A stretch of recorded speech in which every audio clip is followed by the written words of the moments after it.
Montana Territory, 1878. Winter never lasts forever, but for Alexander Steele, it sure felt like it would. The bitter cold had seeped into his bones just as the loneliness had seeped into his heart, making a permanent home there over the past 5 years. The snow piled high against the weathered logs of his cabin, nestled in a valley beneath the shadow of the Bitterroot Mountains. Alex stoked the fire in his small cabin, watching the flames lick at the pine logs. At 26, he was younger than most men who'd carved out a solitary existence in these parts. Most were old-timers, grizzled by years of frontier life, but Alex had his reasons for choosing solitude. The mountains didn't ask questions. They didn't make promises they couldn't keep. He'd arrived in Montana Territory with nothing but his horse, his father's old Colt revolver, and memories he wished he could forget. The war between the states had ended 13 years ago, but for Alex, the battles continued in his mind. He was just a boy when it started, too young to fight, but old enough to lose his father to it, old enough to watch his mother wither away from grief, and old enough to understand that caring for people meant inevitable pain when they were gone. His small cattle operation kept him busy enough. 30 head of shorthorns, 2 good horses, and a loyal cattle dog named Buck were all the company he needed. Or so he told himself on nights like this, when the wind howled through the pines like a lonely wolf. "No point in wishing for what you cannot have, Buck," he said to the blue heeler curled by the fire. The dog's ears perked up at the sound of his voice. "Some men aren't meant for families. Some men are meant to be alone." This was the truth Alex had constructed for himself. The frontier was no place for love. It was for survival, for hard work, for solitude. Love was a luxury for those in civilized places, not the harsh Montana wilderness. Love made you weak, and weakness got you killed in these parts. Tomorrow he'd ride into Pineridge, the small settlement 15 miles east. He needed supplies, and Buck deserved a beef bone from the butcher for putting up with his morose company all winter. Dawn broke crisp and clear, the February sun offering light but little warmth. Alex saddled his buckskin gelding, Thunder, and with Buck trotting alongside, made his way down the snow-packed trail toward town. Pineridge wasn't much. A single street lined with false-fronted buildings, a mercantile, saloon, small hotel, livery, and a newly constructed church that seemed to Alex an exercise in futility. Who needed salvation in a place God had clearly forgotten? He hitched Thunder outside Harding's mercantile and paused to adjust his hat. He caught his reflection in the window. Blue eyes that had once sparkled with mischief now looked back at him with weariness, despite his youth. His light brown hair curled beneath his hat, and his face, cleanly shaved that morning, had the angles of a man who worked hard and ate only when necessary. "Mr. Steele." "Been a while since we've seen you in town," boomed Ernest Harding as the bell above the door announced Alex's arrival. "Thought maybe the wolves got you." "Takes more than wolves to bring me down, mister." Harding, Alex replied, pulling a folded list from his coat pocket. "Just need the usual: flour, coffee, beans, salt pork." "Coming right up," the shopkeeper said. "Heard about the stage robbery last week. 3 men, faces covered, got away with the Wells Fargo shipment." Alex shook his head. "Haven't heard much of anything up my way." "Well, Sheriff Thompson's offering a reward.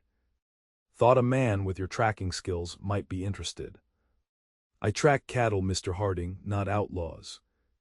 As Harding gathered his supplies, the bell above the door chimed again.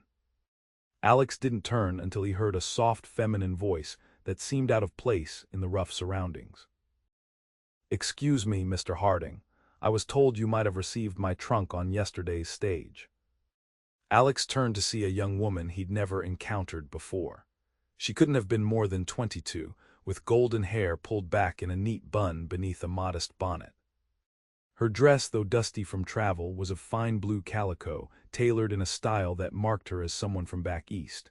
Her cheeks, flushed from the cold, highlighted eyes the color of summer skies. "Miss Calloway, indeed I did. Had my boy take it over to Mrs. Abernathy's boarding house," Harding replied. "Thank you, I appreciate your assistance." Her voice carried the refined tones of someone educated, perhaps Boston or Philadelphia.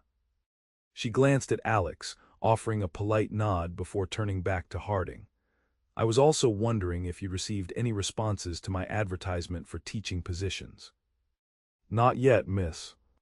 Word travels slow in these parts, especially in winter, but school's not set to begin until spring anyway. Of course, I understand, she said, though disappointment colored her voice. I'll check back next week.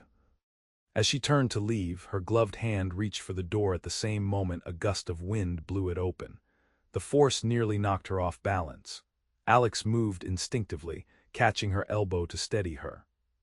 Careful, miss, he said. She looked up at him, surprise giving way to a small, grateful smile.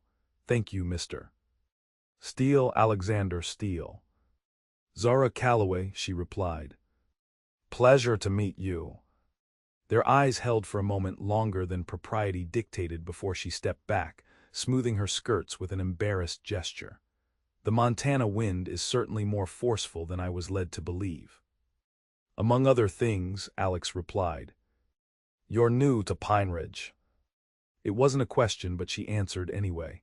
Yes, I arrived yesterday from Pennsylvania. I've come to establish a proper school. School? Alex couldn't keep the surprise from his voice. In Pineridge. Children deserve education, Mr. Steele, even on the frontier. There was a hint of steel beneath her gentle demeanor. Seems like a long way to come to teach a handful of ranchers' kids their letters.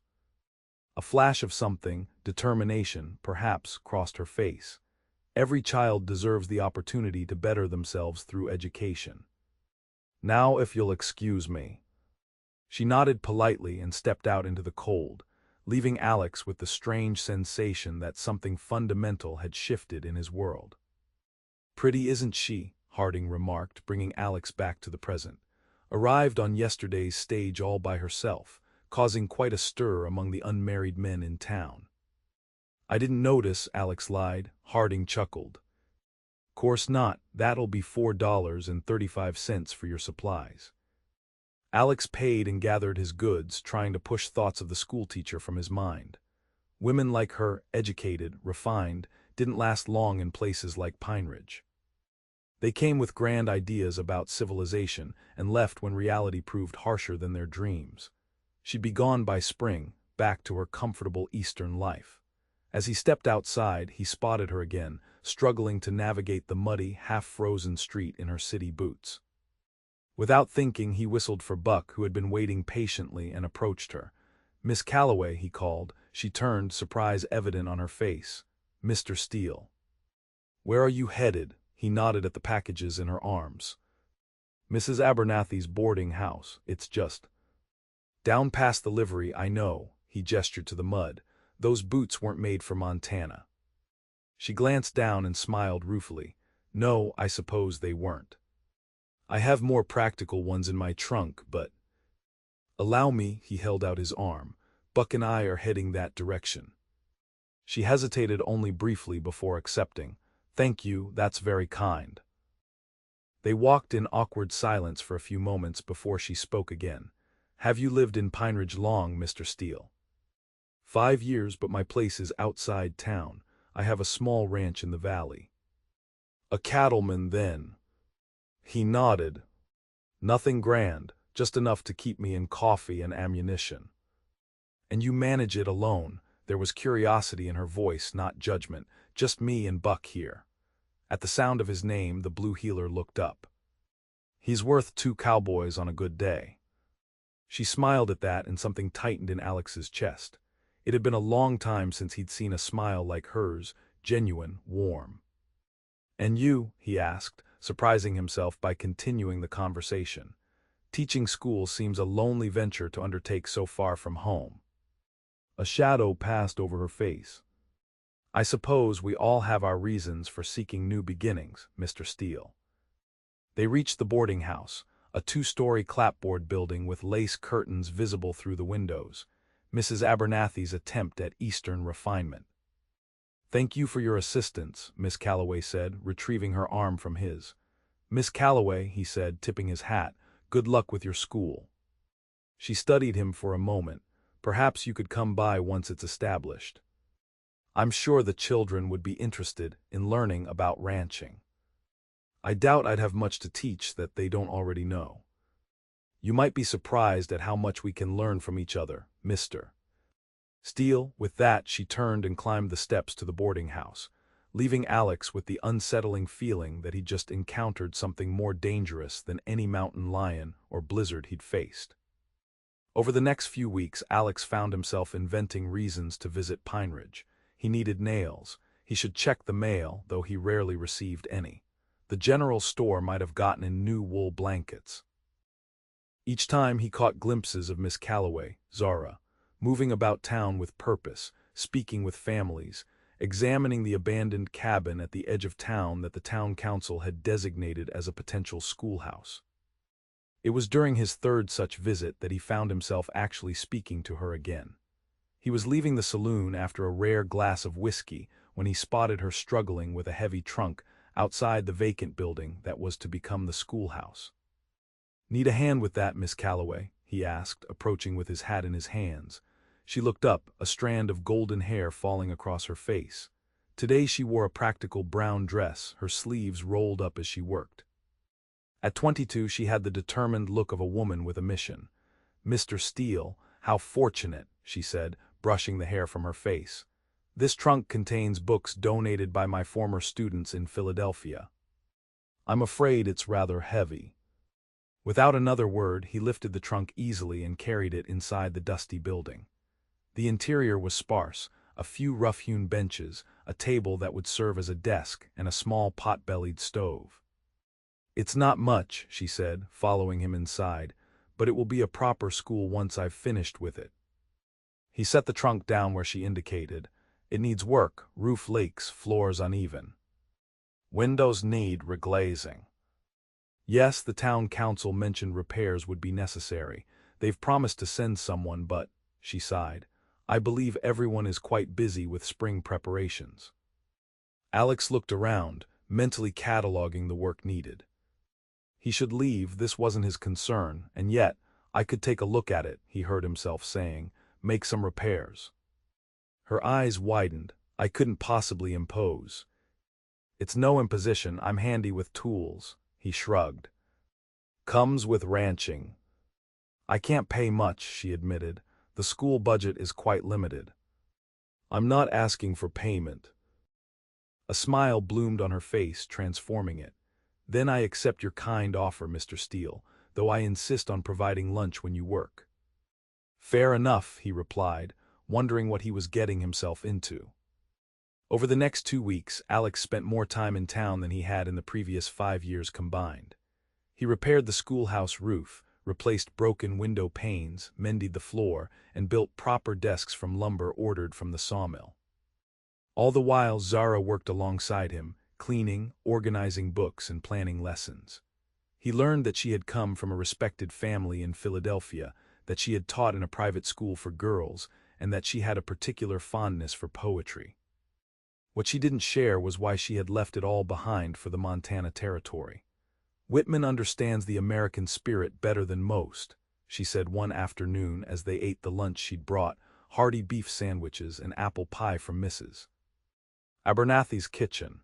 "He sees the beauty in the wilderness, in the untamed expanse of it all." Alex wiped his mouth with a bandana. "Never much cared for poetry myself." "No," she tilted her head. "Yet you live surrounded by what poets try desperately to capture in words. The mountains, the sky, the freedom of it." "Freedom comes with a price," he said before he could stop himself. She studied him for a moment. "Yes, I suppose it does. Is that why you live alone, Mr. Steele, the price of your freedom?" The question was too direct, too close to truths he kept buried. He stood, brushing crumbs from his trousers. "Better get back to those desks, if they're going to be ready for your students." She didn't push, but he felt her watching him with those perceptive blue eyes as he returned to his work. The school was set to open the first week of March, with 15 children enrolled, a surprising number for a settlement the size of Pineridge. The night before the grand opening, Alex completed the last of the repairs, hanging the school bell that had been specially ordered from Denver. "It's perfect," Zara said, standing back to admire their work.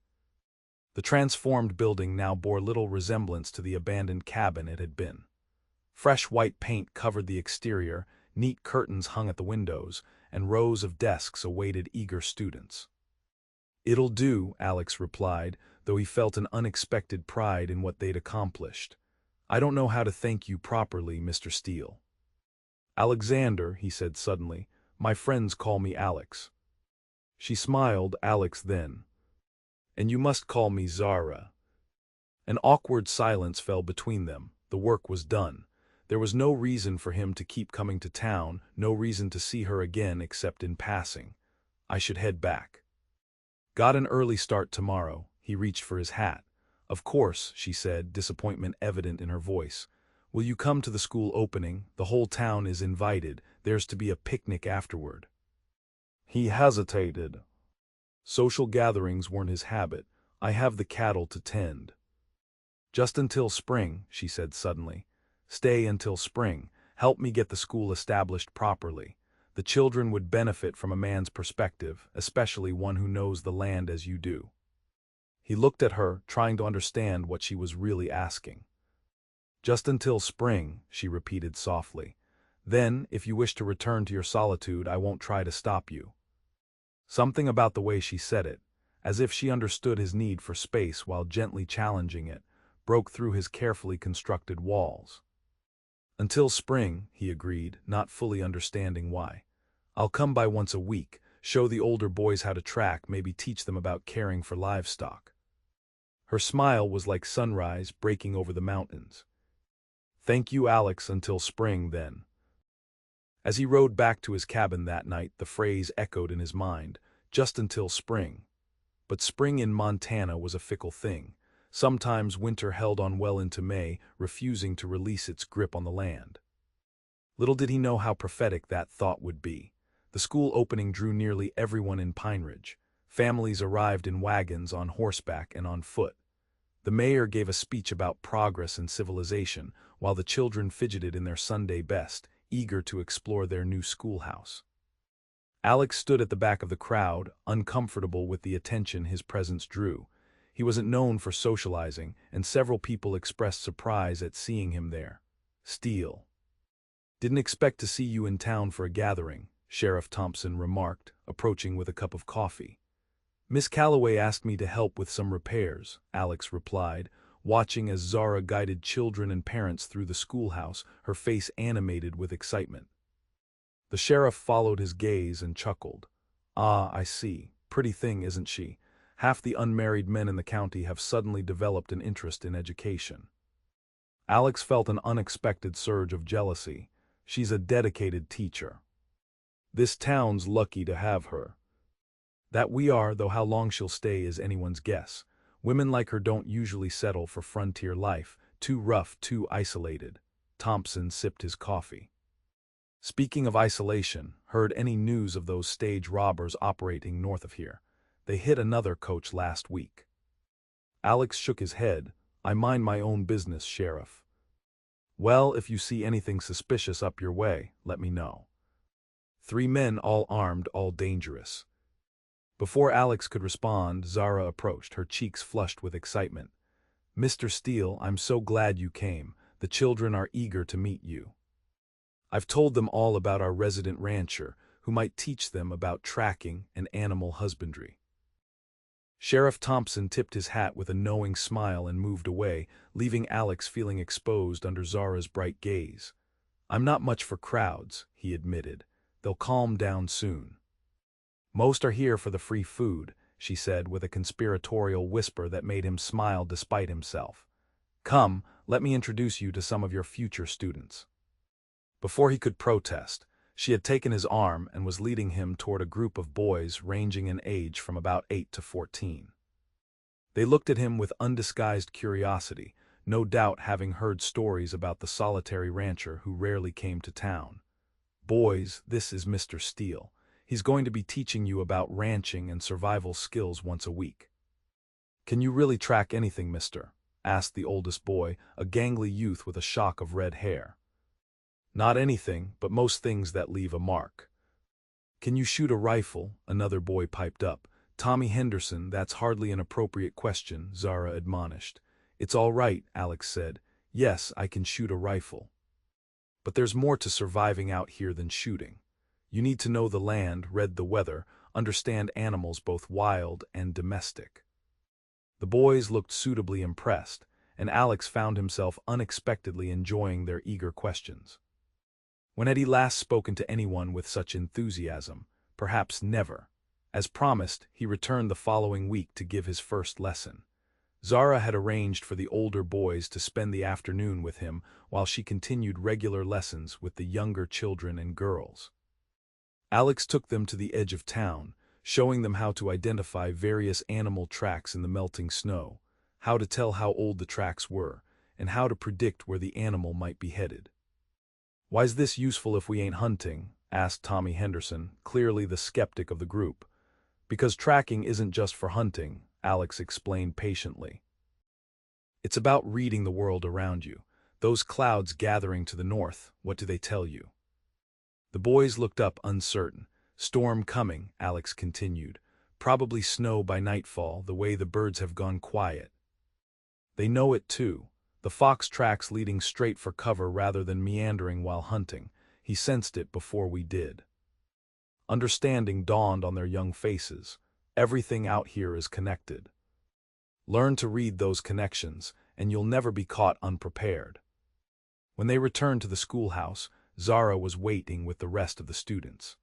The boys excitedly shared what they'd learned, and Alex felt an unfamiliar warmth at their enthusiasm. "You have a gift for teaching," Zara said quietly as they watched the children gather their things to leave for the day. "They respect you." Alex shrugged, "Just practical knowledge." "Knowledge they need. Books can only teach so much." She hesitated. "I was wondering if you might join me for supper at Mrs. Abernathy's, as a thank you for today's lesson." The invitation caught him off guard. Dining together would be different from their working relationship, more personal, more like courting. "I should get back before the storm hits," he said, glancing at the darkening sky. Disappointment flashed across her face, but she nodded. "Of course, perhaps another time." He hesitated, then heard himself say, "Next week, after the lesson." Her smile returned, brightening her entire face. "I'll look forward to it." The storm hit harder than expected, dropping 8 inches of fresh snow overnight and reinforcing winter's grip on the land. But it didn't stop Alex from returning the following week or the week after that. Each visit to town, each lesson with the boys, each shared meal with Zara chipped away at the walls he'd built around himself. He learned that Zara had lost her parents to influenza 3 years prior. That she'd been engaged to a banker's son in Philadelphia, but had broken it off when she discovered his cruelty toward those he considered beneath him. That she had come west not running from something, but toward something, a place where she could build something meaningful of her own. "My mother always said I was too independent for my own good," she confessed one evening as they walked back to the boarding house after supper. "That no man would want a wife with so many opinions."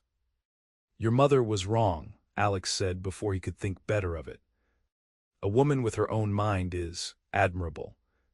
She looked at him in surprise, then smiled. "Not many men would agree with you." "I'm not many men." "No," she said softly. "You certainly are not." As March gave way to April, winter maintained its stubborn hold. Fresh snow fell every few days, and the temperatures remained stubbornly below freezing. The promised spring seemed increasingly distant. "You're still here," Zara remarked one afternoon as they watched the children playing in the schoolyard during their midday break. "Even though spring seems determined to avoid us." "You asked me to stay until spring," he reminded her. "Can't very well leave when it's still winter." She glanced at him, a smile playing at her lips. "No, I suppose you can't, a man of his word. Besides," he added, surprising himself with his honesty, "I've grown fond of teaching the boys." "Just the boys?" she asked, her tone light but her eyes searching. Before he could respond, Sheriff Thompson rode up, his expression grim. "Miss Calloway, Mr. Steele," he greeted them. "Hate to interrupt, but we've got trouble. Those stage robbers I mentioned, they hit the Billings coach this morning."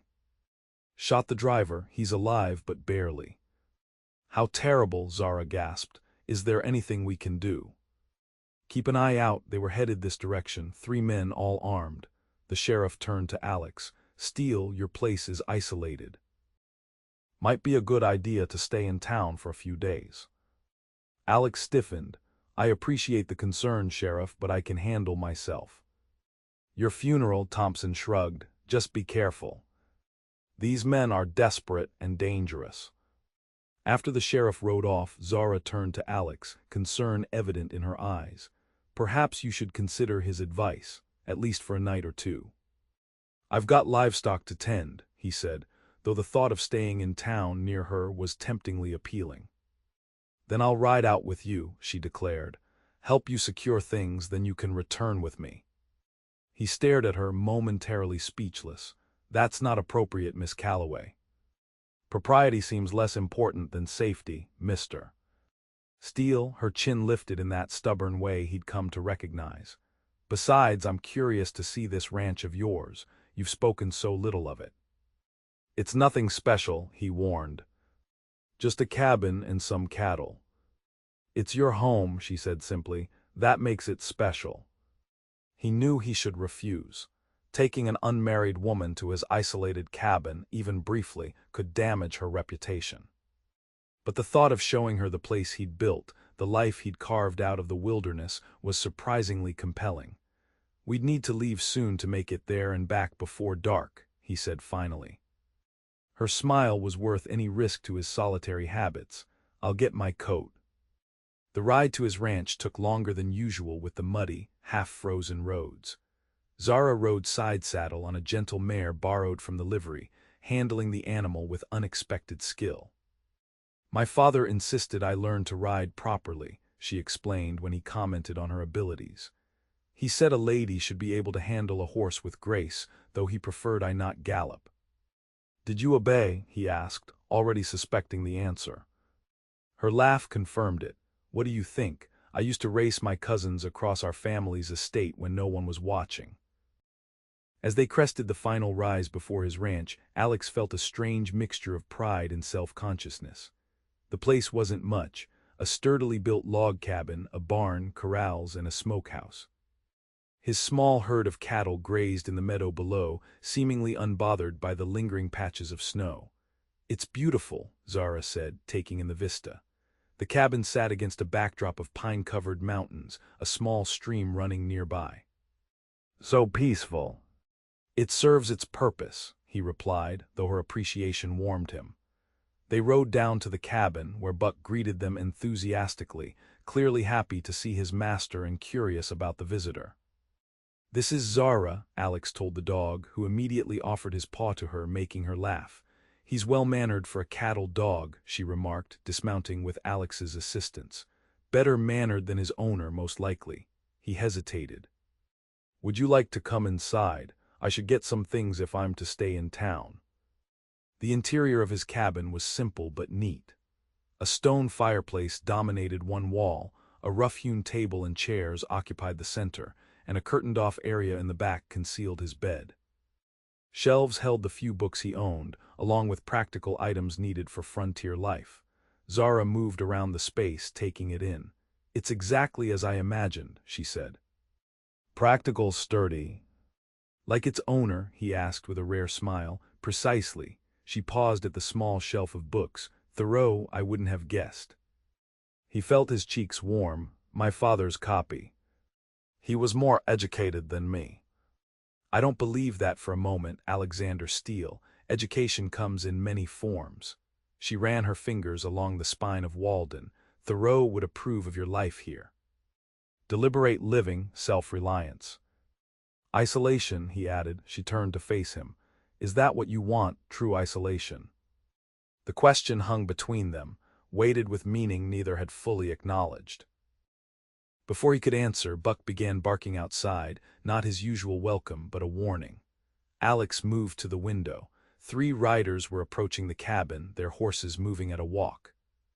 Something about their posture, their watchfulness, sent a warning signal through his body. Stay inside, he told Zara, reaching for his rifle mounted above the door, and stay away from the windows. Alex, what is it? Probably nothing, he said, though he didn't believe it. Just some strangers, but given what the sheriff said. Understanding dawned in her eyes. The robbers. Maybe. Stay here. He stepped outside, rifle held casually but ready. Buck stood at his side, hackles raised. The men stopped about 30 yards from the cabin. All three wore dusters despite the cold, likely concealing weapons. The leader, a hard-faced man with a scar running through his left eyebrow, raised a hand in greeting. "Afternoon," he called. "Hope we're not intruding." "Can I help you, gentlemen?" Alex responded, keeping his tone neutral. "Just passing through, looking for a place to rest our horses. Maybe get some hot coffee if you're offering." "Sorry to disappoint. I was just leaving myself, heading into town." The man's eyes narrowed, taking in the two horses hitched outside the cabin. "That's so. Seems like you might have company." Alex's grip tightened on his rifle. "My business is my own, friend." The tension stretched between them. The three men exchanged glances, and Alex could see them weighing their options. Whatever they decided, he needed to keep them away from the cabin, away from Zara. "Tell you what," the leader said finally, "we'll move on, but we'd be obliged if you could point us toward the nearest town with a decent saloon." "Pineridge. 15 miles east, can't miss it." The man nodded. "Appreciate it, come on boys." They turned their horses, but not before Alex caught the calculating look in the leader's eyes. They weren't done. They were merely regrouping. He waited until they were out of sight before returning to the cabin, where Zara stood by the window, her face pale. "We need to get to town and warn the sheriff," he said, gathering what he needed quickly. "Those were the robbers, I'd stake my life on it." "They're heading to Pineridge," she said, understanding the implications. "The town is in danger. And we need to get there before they do. They'll be circling back, waiting for us to leave. We'll need to take the high trail through the ridge. It's rougher but less exposed." They left immediately, with Alex leading them on a steep, difficult path that few knew existed. It added miles to their journey, but kept them hidden from the valley where the strangers would likely be watching the main trail. The sky darkened as they rode, and not just with the approach of evening. Heavy clouds rolled in, promising more snow. "Of course," Alex muttered, "spring's nowhere in sight." "Will we make it before the storm?" Zara asked, her breath forming clouds in the cold air. "We'll make it," he assured her, though he was less certain than he sounded. They pushed on as snowflakes began to fall, first lightly, then with increasing intensity. By the time they reached the outskirts of Pineridge, darkness had fallen completely, and they were riding through several inches of fresh powder. The town appeared deserted, most people having retreated indoors to escape the storm. Light spilled from the saloon windows, and a few lamps burned in the hotel and boarding house, but the street was empty. "We need to find Sheriff Thompson," Alex said as they dismounted in front of the livery. "He's probably at the jail," Zara suggested, shivering despite her heavy coat. They hurried through the snow to the small building that served as both jail and sheriff's office, but found it locked and dark. "He must be making rounds," Alex said, frustration evident in his voice, "or at the saloon." Just then gunfire erupted from the direction of the mercantile, 3 shots in rapid succession, followed by shouting. "Stay here," Alex ordered, drawing his revolver. "I will do no such thing," Zara retorted, gathering her skirts to follow him. "Those are my students' families in danger." He didn't have time to argue. They moved toward the commotion, staying close to the buildings for cover. As they reached the corner, they saw the 3 strangers from earlier, now masked, backing out of the mercantile. One held a burlap sack, presumably filled with money or valuables. Another had his gun trained on Ernest Harding, who stood in the doorway, hands raised. Sheriff Thompson was nowhere to be seen.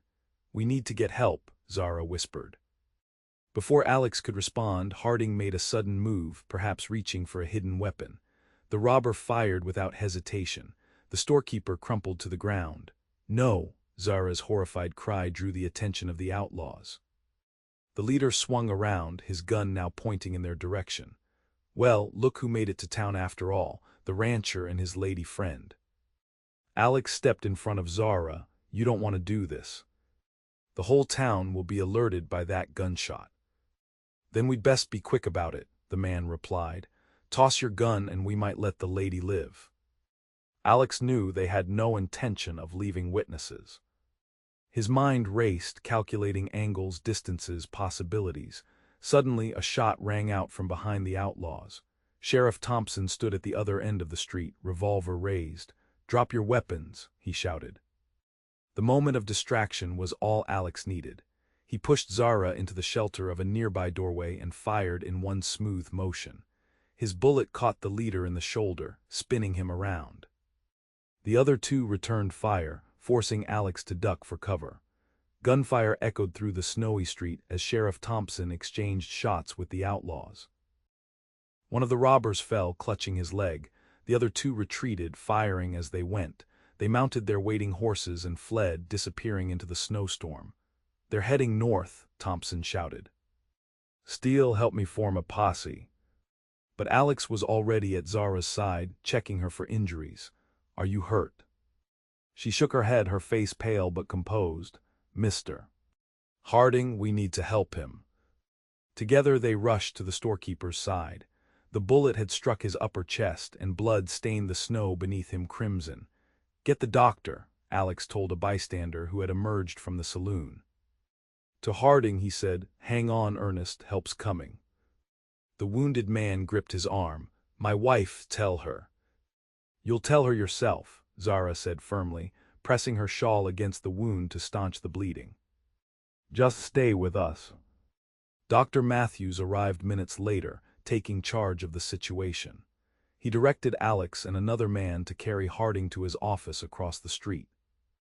Meanwhile, Sheriff Thompson organized a group of men to pursue the fleeing outlaws, but the intensifying snowstorm made immediate pursuit nearly impossible. We'll head out at first light, the sheriff decided. They won't get far in this storm. In the doctor's office, Zara refused to leave Harding's side, assisting Dr. Matthews by holding instruments and providing comfort to the wounded man. Alex marveled at her composure, her steady hands, her gentle reassurance to Mrs. Harding when she arrived, distraught. It was well past midnight when the doctor finally announced that Harding would live, though his recovery would be long. You two saved his life, Dr. Matthews told Alex and Zara quietly. Your quick action stopped him from bleeding out. Outside, the storm had grown into a full blizzard, with howling winds driving the snow horizontally. The doctor insisted they stay in town. Mrs. Abernathy will have a room for you, Miss Calloway, he said. And there's space above the livery for you, Steele. Alex nodded, though the thought of leaving Zara's side after the night's events made him uneasy. I'll see you safely to the boarding house. They stepped out into the storm, the wind immediately stealing their breath. Alex took Zara's arm, holding her close as they battled through the snow toward Mrs. Abernathy's. Few lights remained burning in the town, and the storm had erased any tracks or signs of the earlier violence. What a night, Zara said, her voice barely audible above the wind. Poor Mr. Harding. He'll recover, Alex assured her, thanks in large part to you. They reached the boarding house steps, but instead of saying good night, Zara turned to face him. Snowflakes clung to her eyelashes and hair, and her cheeks were flushed from cold and exertion. In that moment she looked wild and beautiful and utterly fearless. You saved my life tonight, she said. You risked yours to help Harding, he countered. I've never seen such courage. It wasn't courage, it was necessity, she studied his face. Is that what drives you, Alex, necessity? He considered her question. For a long time, yes. Survival, solitude, they were necessary, but now? Now, she prompted when he hesitated. Now I'm not so sure. He reached up, brushing a snowflake from her cheek. The simple touch sent warmth through him despite the bitter cold. Zara, The boarding house door opened, spilling light onto the snowy steps. Mrs. Abernathy stood framed in the doorway, concern etched on her face.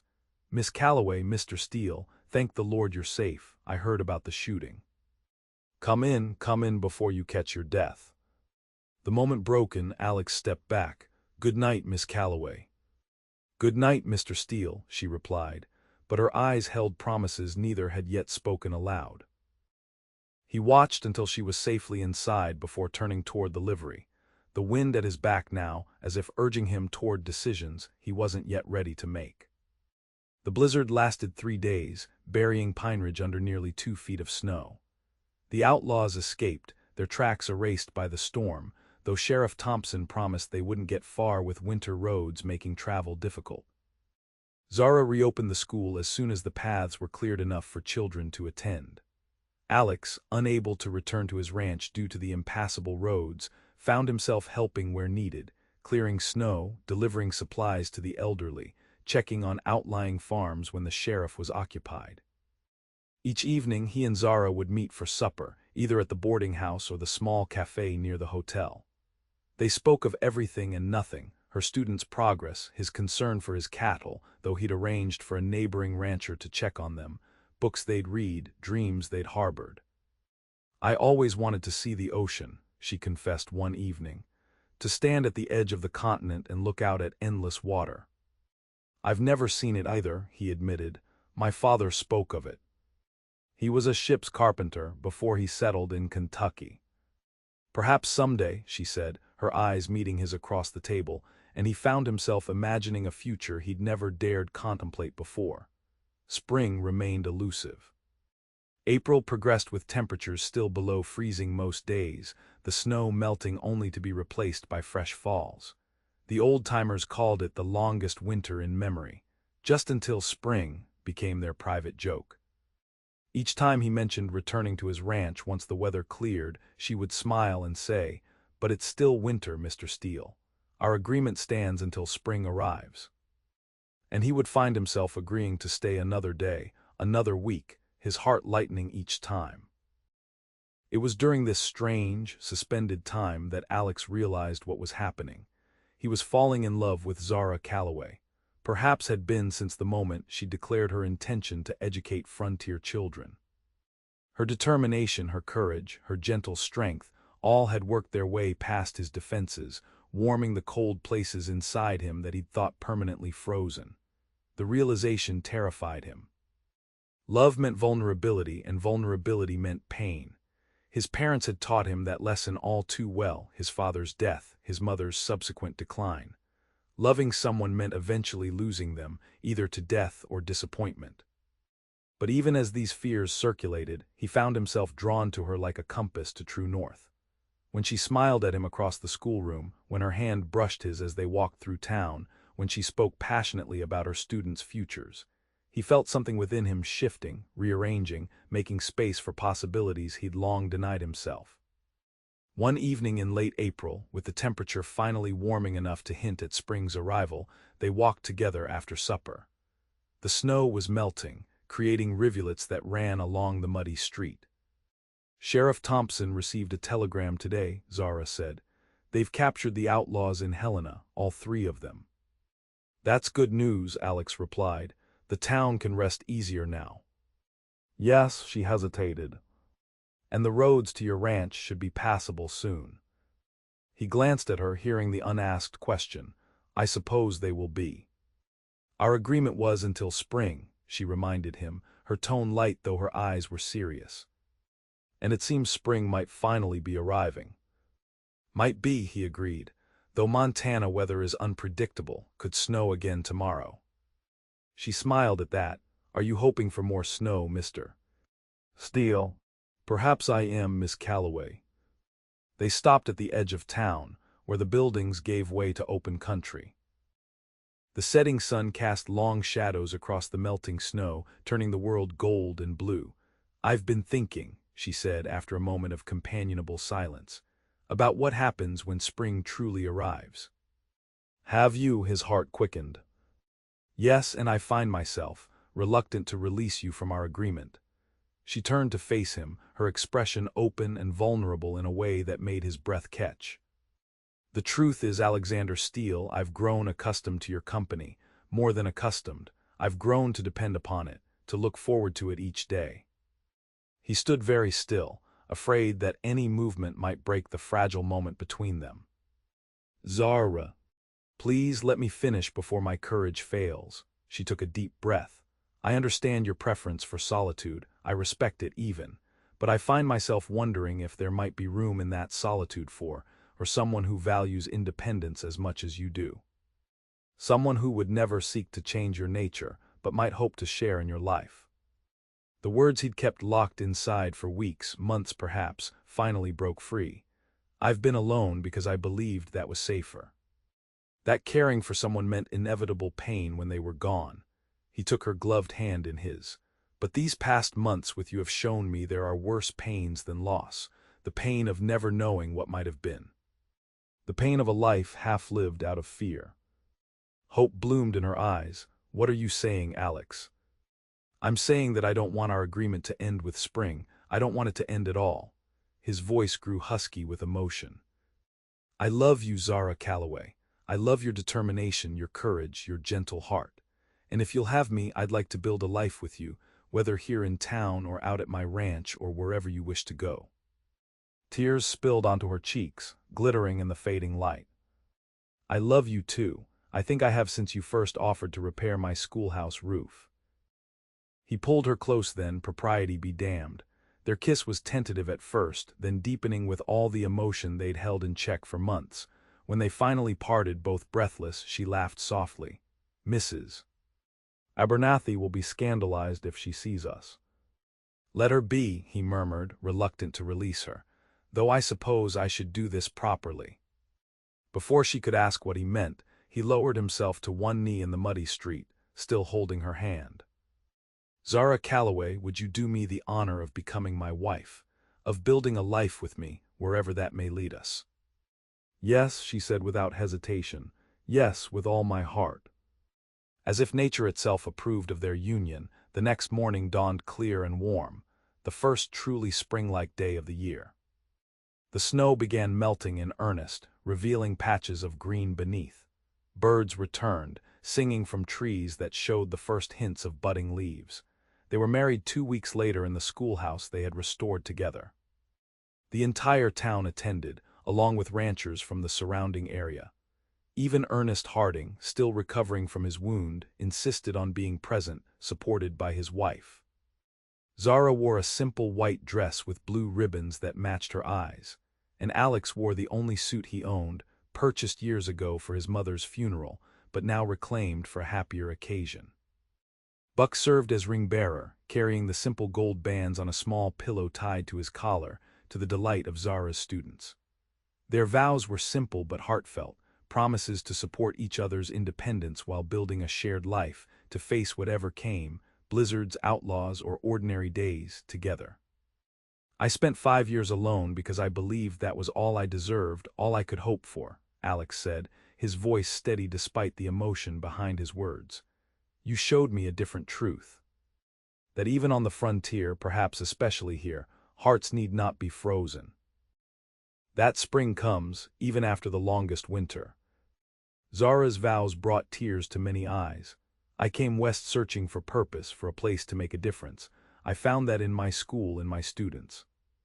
But in you, Alexander Steele, I found a home. Not a building, not a town, but that place in the world where I am most completely myself and most completely loved. I promise to be that home for you as well, for all the days of our lives. They made their home in Alex's cabin, expanded now with a proper bedroom and a small room that would serve as Zara's study. The school continued to flourish under her guidance, with Alex driving her to town each morning and picking her up each afternoon. On Fridays, he still taught the older boys tracking and ranching skills, his quiet competence earning their respect and admiration. As summer turned to fall and fall to winter once more, the legend of their courtship spread throughout the territory. How the solitary rancher had fallen for the determined schoolteacher. How she told him just until spring, but winter had refused to end, giving them time to discover what they both truly needed. Their first child, a daughter with her mother's golden hair and her father's blue eyes, was born the following winter, another long one, though not as severe as the year before. They named her April, a reminder that spring always comes eventually, even after the harshest winter. And on cold nights, when snow piled against the cabin windows and the wind howled through the pines, Alex would hold his wife and daughter close, marveling at the warmth he'd found after so many years of cold solitude. "I'm glad spring was late that year," he would tell Zara, pressing a kiss to her forehead. "So am I," she would reply, nestling closer, "so very glad." For in the end, it wasn't the coming of spring that had melted the winter in Alexander Steele's heart. It was the love of a woman brave enough to challenge his solitude and patient enough to wait for him, to find his way home.